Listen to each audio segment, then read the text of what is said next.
cultural, social, and economic diversity. It is what keeps the fabric of our communities strong. Affordable housing can be what keeps that diversity intricately woven into our lives. With 14 million American households spending half of their income on rent, the need is clear. Unfortunately, for the past 50 years, many attempts at affordable housing disregarded the very notion of community. Many were merely isolating, while some were a complete failure.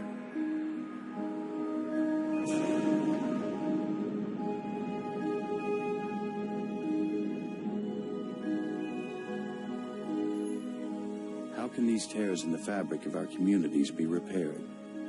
Is it possible to do it in a sustainable way?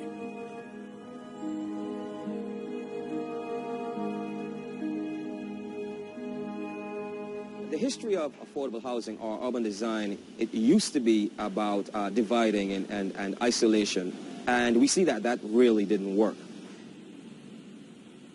The buildings that were built with the noble goal of creating as much affordable housing as possible, but that meant that they were as cheap as possible. And although they took care of the physical aspects of community, they completely ignored the social and cultural aspects of community. So the idea now, the new era, is about combining. How do the different income levels help each other? How does the built environment and the natural environment cohesively adhere to produce something that's called a working, viable, livable community?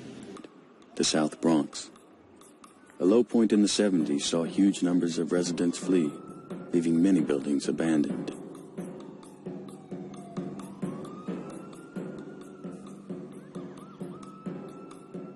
For the competition, Rose teamed up with another developer, Phipps Houses, and architecture firms Statner and Grimshaw to form PRDG. Their proposed design, Villa Verde, was a mixed-use, mixed-income development using a number of cutting-edge green features for a truly sustainable community.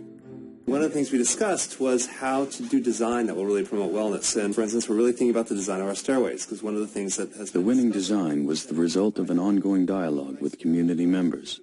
The team listened to the needs of the people who would actually be living in and near the site. I was asked is, what type of security will be provided? Will it be cameras or guards on these rental apartments and also the sale of the co-ops? What criteria are you going to use to qualify the renters? We really need nutrition programs for people with HIV and hepatitis C, because sometimes what's good for people with HIV, And the community said, we want you to focus on health. We're a very health-impacted community. So we brought Montefiore Hospital to the ground floor to bring in a community health center, and we're organizing a community-based organic food co-op in the building, plus a health club exercise room. It'll be a marvelously healthy environment. To help reduce health risks such as asthma, air quality was an important consideration. Rose's team used advanced green technologies to increase circulation, as well as simply giving most of the units 2 exposures for natural cross-ventilation. When completed, Villa Verde will supply 139 rental units for low-income families and 63 co-ops designated as affordable housing. The site is a long, narrow site that faces south. So first, the most obvious thing was take advantage of the southern exposure, bring as much sun and daylight as we could into it. And that clearly said start low and step up. And that then gave rise to the idea, because I believe so much in diversity, we start low, let's do townhouses. Let's really start low and build a community based on the ground, and then rise to mid-rise. And then on the northern side, so you're not blocking the sunrise, put a tower. There are a series of gardens and orchards on the rooftop that engage people in making stuff, in growing stuff, in being able to experience the incredible joy of, grabbing something off of a bush or a tree that one doesn't have in apartment living in New York. We believe in the power of landscapes to educate, both in a very active way and in a very passive way. At Villa Verde, we believe that we'll be able to do it both ways.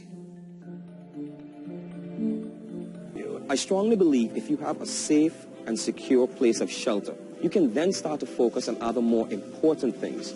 Things such as education, things such as escalation of job, things such as your community. The new era is about holistic design and holistic attitude towards the community. So architecture and design should strive for that. Now, I know it sounds really theoretical and it sounds like this wonderful utopia, but the idea is we have to start somewhere. We can do a lot, but it's only one piece. And one has to focus on all those aspects of network building and network integration, really, to create the healthiest communities. And by the way, those are things that often are self-arising. You can't plan them all. The best things don't come often from deciding how to build the best community, but rather creating the potential for the community to create itself. Well, I think when you live in a place that is designed with high architectural aspirations and that takes the residents seriously, it enhances human dignity. Humans have extraordinary potential to achieve things. We have seen, not only through our architectural work, but so much other work, that the higher people set their aspirations, the more they're able to achieve. And so we think that young kids growing up in a place like this will feel like they are part of something great, we hope, and that they can do something great in their own lives too.